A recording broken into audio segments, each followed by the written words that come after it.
और सिचुएशन में कितने मुश्किल हालात बन जाते हैं पायलट के लिए, जिसमें खबरें ये है कि ATC लाहौर से संपर्क साधने की कोशिश की गई थी, पाकिस्तान ने मना किया। क्या सिचुएशन उस दौरान रही?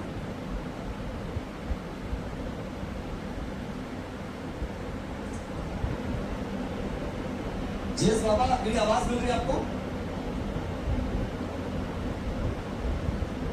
शायद आवाज मेरी नहीं पहुंच पा रही है, आवाज नहीं पहुंच पा रही, लेकिन सिद्धार्थ जी हमारे साथ हैं। सिद्धार्थ जी से तब तक मैं बातचीत करने की कोशिश करूंगा, उम्मीद है मेरी आवाज सिद्धार्थ जी तक जरूर पहुंचेगी। सिद्धार्थ जी, क्या ये माना जाए कि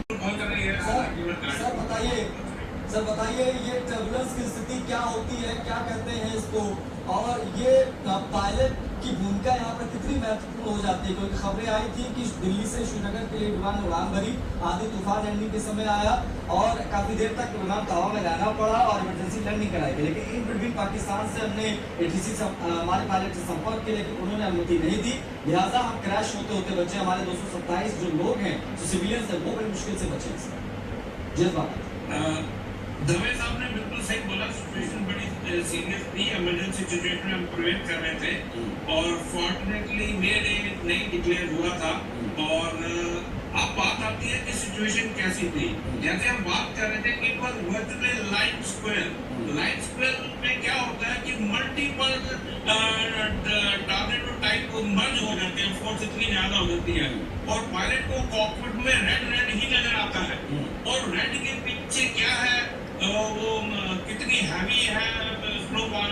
और जैसे हमने दूसरे चैनल पे सुना है, पायलट ने भी बोला है कि it was of the size of a golf ball coming at the speed of 500 kilometre. So दूसरी बात प्रॉब्लम आती है टेरेन की। अब नाउ जैसे बताया कि हम पठानकोट के आसपास थे और वहाँ पर हिली टेरेन है। अब हिली टेरेन में जब उसको लाइट स्क्वायर मिलता है तो पायलट क्या करेगा? उसने पड़ोस से पूछा, उसने मना कर दिया। रूल्स जैसे दवे साहब ने बताया कि इंटरनेशनल रूल्स है, रूल्स के हिसाब से इट वाज नॉट मेड है, उन्होंने मना कर दिया और हमारे हालात भी उनके साथ ठीक नहीं थे तो उन्होंने मना कर दिया। बट अब नाउ पायलट क्या करेगा? पायलट नीचे जाएगा, टेरेन परमिट नहीं करता, he can not have the goal on the flight. ऊपर कितना सकता है, ऊपर जाके उसको बाईपास करेगा। और ये सब सिचुएशन देखो, जो आदमी उस सिचुएशन में है उसी को पता है। ऐसे हालातों में क्या कोई और सुरक्षित विकल्प था हमारे पायलट के पास? देखिए, सुरक्षित विकल्प जो था उसकी बातें लोग कर चुके हैं।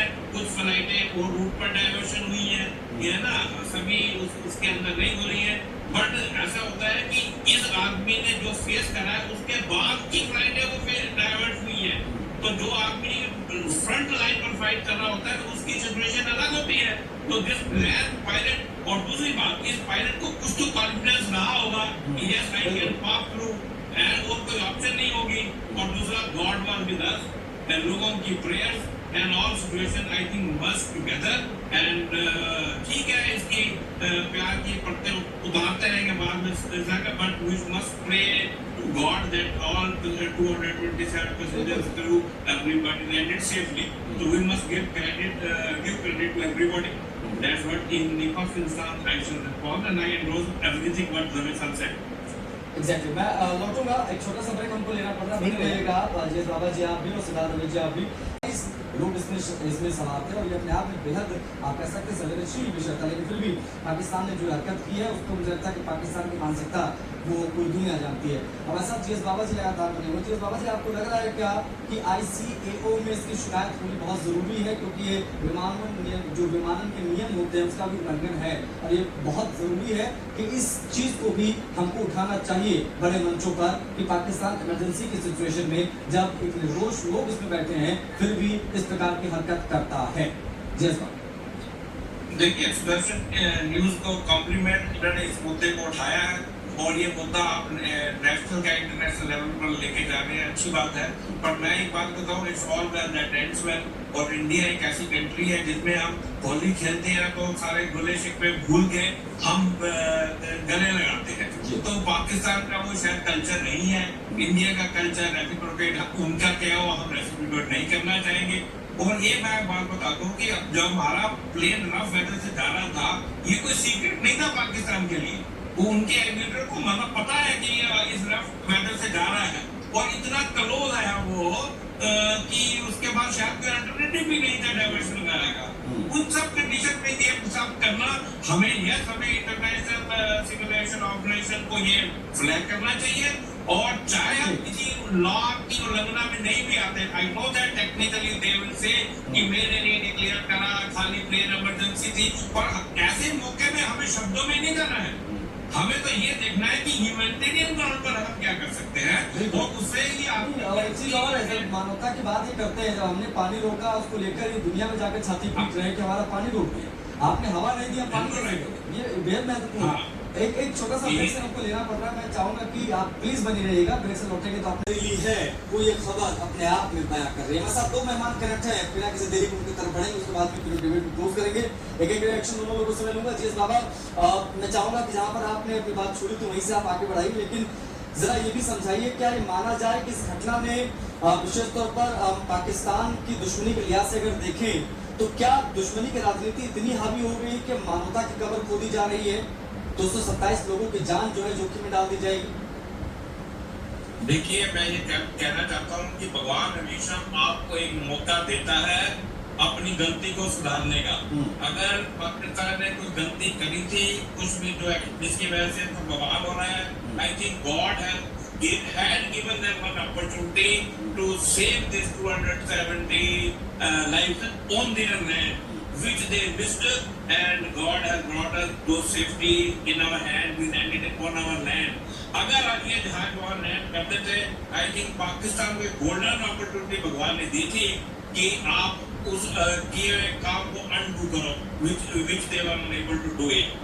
अब जहाज के जो नोज को कौन ब्रेक हो गई वो इतनी सीरियस नहीं थी, पायलट को इतना कॉन्फिडेंस होता है तो वो जो उड़ाने वाले लोग हैं।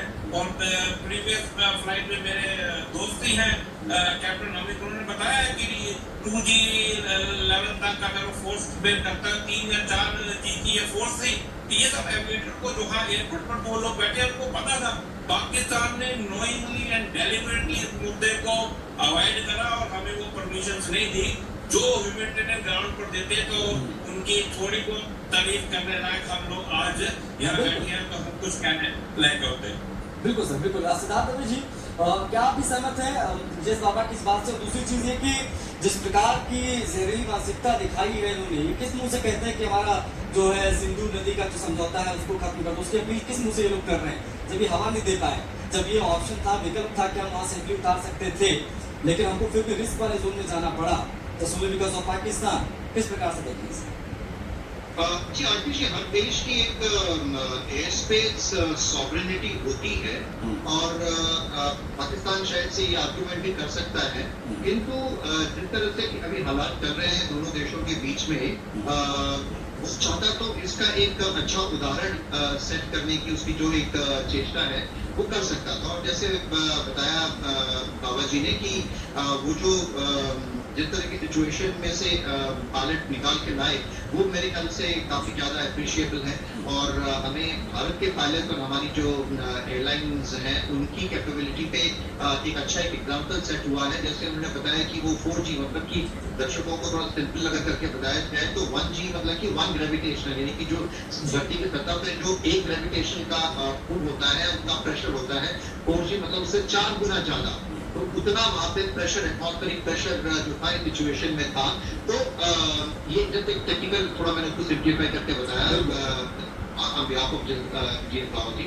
तो आई थिंक व्हाट जैसे वो बता रहे थे कि all's well that ends well, तो ये बात हो गई है और एविएशन इंडस्ट्री जो है वो इस चीज को मेरे ख्याल से नोट लेगी और इंटरनेशनल एविएशन इंडस्ट्री इसको इसकी एक कड़ी नोट लेगी। बिल्कुल, ICAO में इसकी शिकायत बनती है सर, और मानवता के लिहाज से भी जिस प्रकार से पाकिस्तान ने हरकत की वो कहीं से भी एक्सेप्टेबल नहीं है। और शुक्रिया आपका जुड़ने के लिए, समय देने के लिए जीएस बाबा आपका, सिद्धार्थ जी आपका बहुत शुक्रिया जुड़ने के लिए। बड़ी चीज ये है कि हमारे पायलट ने सूझबूझ दिखाई, हमारे विमान को सुरक्षित तौर पर उतारा, लेकिन सवाल वही है कि क्या दुश्मनी की राजनीति में मानवता की कब्र एक बार फिर से पाकिस्तान ने खो दी है?